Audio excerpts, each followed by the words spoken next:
दोस्तों, सहायक शिक्षक भर्ती में नियुक्ति की मांग करने वाले अभ्यर्थियों के साथ शायद सरकार के तरफ से बर्बरतापूर्वक जो व्यवहार किया गया है, इसी गंभीर और जरूरी मुद्दे के बारे में हम इस वीडियो के अंदर बात करेंगे। इसलिए दोस्तों बने रहिए वीडियो के अंत तक।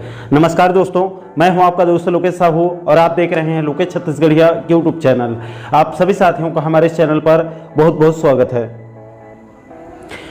दोस्तों, इस मुद्दे पर पहले ही आप लोगों को एक दो वीडियो में पूरे मामले को मैं विस्तार पूर्वक समझा चुका हूं, इसलिए मैं वीडियो को ज़्यादा लंबा न करते हुए संक्षिप्त में पूरे मैटर को जो दरअसल मुद्दा है उसको बताने की कोशिश करूंगा। दोस्तों, पूर्व की भूपेश बघेल सरकार ने बस्तर सरगुजा संभाग के लिए 12,489 पदों पर शिक्षक भर्ती करने का निर्णय लिया था, जिसमें सहायक शिक्षक के पद में करीब करीब 3,000 के आसपास बीएड वाले अभ्यर्थियों की भी उनका भी चयन हो गया था। और उनकी नियुक्ति पत्र में राज्य सरकार ने एक लाइन ये लिखते हुए शर्तों के साथ उनको नियुक्ति दिया था कि चूंकि सहायक शिक्षक भर्ती में डीएड बीएड वाला जो केस है वो supreme court Bilaspur high court में लंबित है। ऐसे में आगे कोर्ट का जो भी फैसला होगा, जो भी निर्णय आएगा, उसका आप लोगों को पालन करना होगा। इसी शर्त के साथ बीएड वालों को सहायक शिक्षक के पद पर नियुक्ति पत्र दिया गया था। उसके बाद नियुक्ति पत्र मिलने के बाद बीएड वाले अभ्यर्थियों की तरफ से करीब साल भर सेवा देने के बाद और साल भर का पेमेंट मिलने के बाद इधर बिलासपुर हाईकोर्ट ने यह निर्णय दे दिया कि सहायक शिक्षक भर्ती में बीएड अभ्यर्थी पात्र नहीं हैं और उनके स्थान पर डीएड वालों को ज्वाइनिंग दिया जाए। इसके बाद बीएड वालों ने इस मुद्दे को फिर से सुप्रीम कोर्ट में, डीएड और फिर इधर राज्य सरकार दोनों की तरफ से सुप्रीम कोर्ट में इसको चैलेंज कर दिया गया।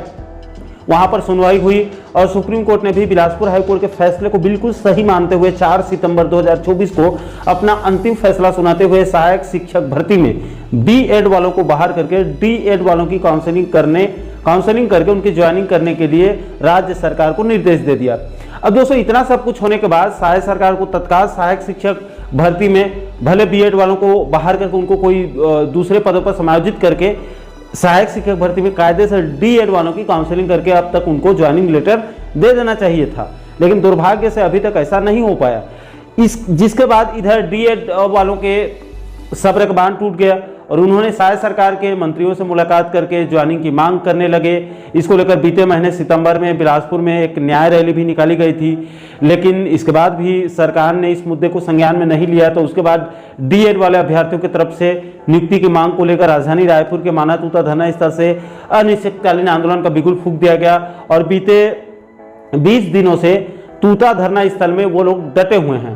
दोस्तों, इसी कड़ी में आज आंदोलनकारियों की तरफ से यानी कि डीएड अभ्यर्थियों की तरफ से आज 21 अक्टूबर को सीएम निवास घेराव के लिए निकले हुए थे, लेकिन सत्ता के नशे में चूर इस रिमोट कंट्रोल सरकार में अब मानवीय संवेदना भी मर चुकी है। लोकतांत्रिक तरीके से किए जा रहे विरोध प्रदर्शन को भी अब शायद सरकार बर्दाश्त नहीं कर पा रही है और जबरदस्ती बसों में भरकर घसीट के जबरदस्ती बसों में बिठाकर दूर दराज इलाकों में लेकर आंदोलनकारी युवाओं को छोड़ा गया है। उनके साथ बर्बरतापूर्वक व्यवहार किया गया है। दोस्तों, आज क्या कुछ हुआ है आप आगे उसकी कुछ झलक वीडियो के माध्यम से देख सकते हैं। कोई भी बात कर लेगा, कहीं से भी उठा लो। जब आपकी मांग वहां तक गई, वो अवेलेबल नहीं है, बाहर है, इसलिए इनको भेजा गया तिवारी साहब को आपकी बात सुनने के लिए। और इस प्रकार से नहीं होता।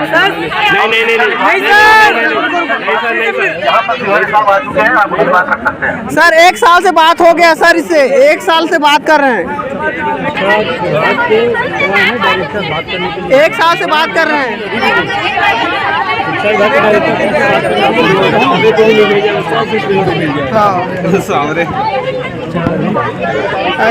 नॉर्मल आ गया।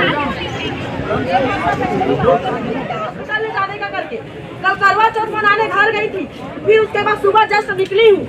20 दिन हो गए तूता में मैं धरना दे रही हूँ। सास ससुराल से फोन आ रहा है। गांव में रहती हूँ मैं। क्या मुझे राजनीति करने का शौक है? मुझे पढ़ने वाली हूँ मैं। ये सब करना अच्छा नहीं लगता है मुझे। कोई शिक्षा सचिव आए या हमारे शिक्षा मंत्री आए और बोले आपकी नियुक्ति अब दे रहे हैं करके, समय बताए 1 महीना लगेगा कि 2 महीना लगेगा, और नहीं भी देंगे ना तो बताएं।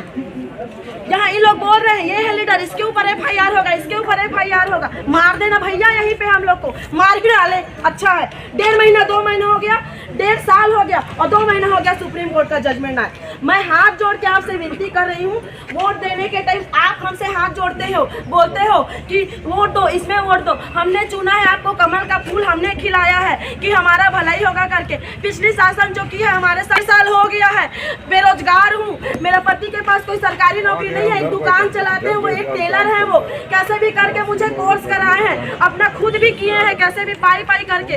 कोई हम लोग बड़े घर से नहीं है, एक हमने कोर्स किया है, 35-40 हज़ार की सैलरी है, उसमें हम लोग खुश रहेंगे करके ये कोर्स किया है हमने। अब हमारी नियुक्ति दे, थक गए हैं, न पीछे जा सकते हैं न आगे जा सकते हैं, किसी की कुछ कर ही नहीं सकते हैं। इतना बड़ा पर्व था नवरात्रि का पर्व, यही तूता में मनाए हैं। घर में फोन आ रहा था घर की बहू बाहर है करके, और क्या करें हम लोग। गृहिणी हूँ, आप समझ सकते हो सर, गृहिणी के ऊपर कितनी जवाबदारी होती है। फिर सरकार के कान में आवाज नहीं जा रही है।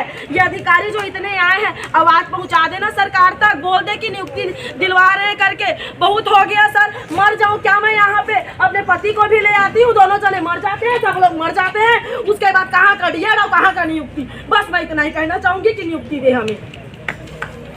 नहीं